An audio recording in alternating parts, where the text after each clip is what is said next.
įrodymus tiek prieš kitas Lietuvos komandas, tiek prieš Eirvil Energiją. Šiame sezone, suprantate, kokio lygio tai yra varžovas, bet iš tikrųjų siekiant įpūsti to optimizmo ir galbūt tikėjimo, jog šiandien jam laukia daug darbo. Kalbant apie Jelgavos komandos sudėtį, ten yra šiek tiek pasikeitimų. Kalbant apie komandos sudėtį, nėra keletos svarbių žaidėjų. Galima paminėti Arturą Omjakovą. Rezultatyvių perdavimų meistras šiandien nerungtyniaus. Martinis Poreis, taip pat neregistruotas šiandien Robertas Andersonas ir taip pat Danielis Andersonas. Nebus šiandien Eimanto Noreikos. Eimantas 3. Kiek daugiau nei 3 minutės prabėgo, kol kas sudėtinga kažką puolime nuveikti šeimininkams. Daug darbo tenka gynyboje.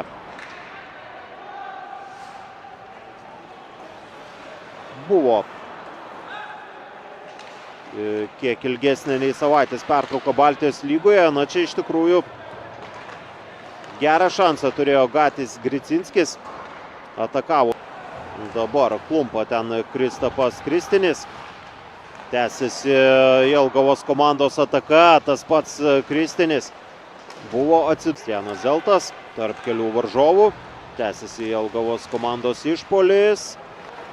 Ir komandos žaidė čia Elektrėnuose. Šansas ir į Virpsą pataiko Jelgavos komanda. Kol kas daugybė gerų galimybių. Rezultatas galėjo būti jau net Jelgavos komandai pasižymėjus kelis kart, bet fortūna krypsta pirmajame kėlinyje į šeimininkų pusę. Tai leidžia jiems kol kas išlaikyti lygų rezultatą. Bet tokiais tempais ir tokiamis progomis besišvaistant, manau, kad gali būti sausio 6. Pasižiūrėkime, kuom baigsis ši ataka. Tada kitus.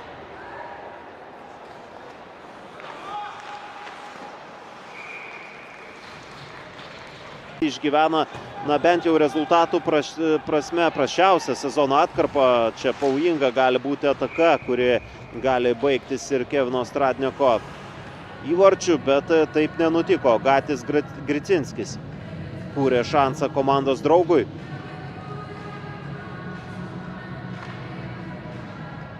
22 perdavimai jo, iš esmės parodo jų dominavimą toje serijoje, vyrų užtikrintumą.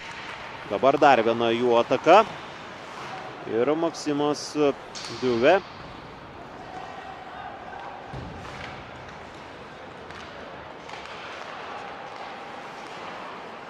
Karolis Buciniekas. Ten prieš tai buvo atakos smaigalyje, dabar Danilas Andrejevas. Ir Energijos komandos vartininkas iš Ukrainos buvo mūsų dėmesiui. Mūsų dėmesiui ir ankstesnis epizodas. Buciniko pusę minutės lieka pirmajame kėlinyje.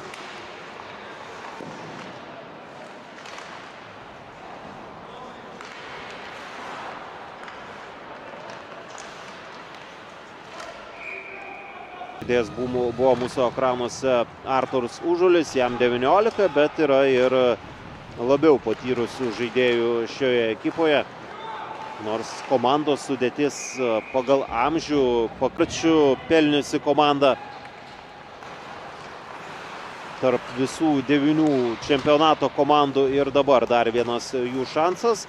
Šiandien pelnyti 3, iki tol buvo 156, tad kol kas jų sąskaitoje yra 159 įvarčiai po kiek daugiau nei 5,5 per rungtynes. Mažiausiai Jelgavos komanda kelis kart yra pelniusi po vieną įvartį.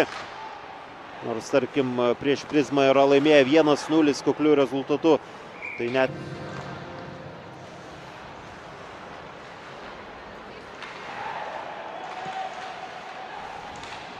Jelgavos komandos ataka.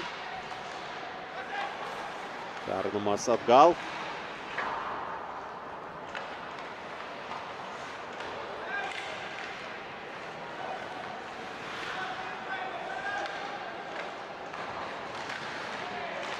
Kantriai bando žaisti svečiai ir susikūrė gerą.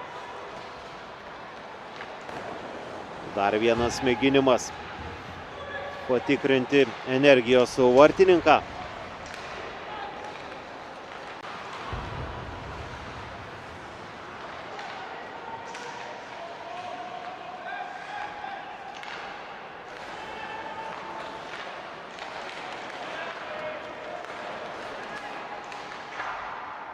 Patyrė porą komandos ataka.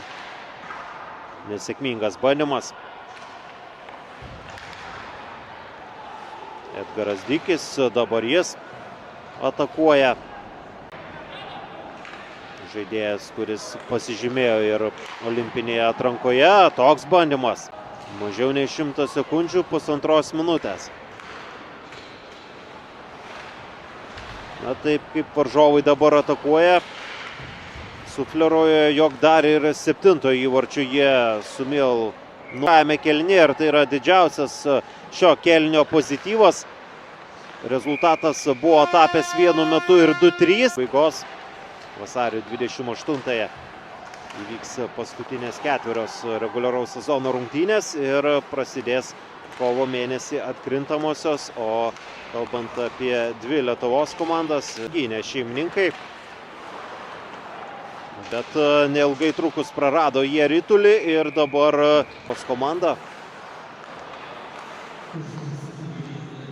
Dabar galimybė vėl tą jiems padaryti kėliniu artėjant prie Cinskis.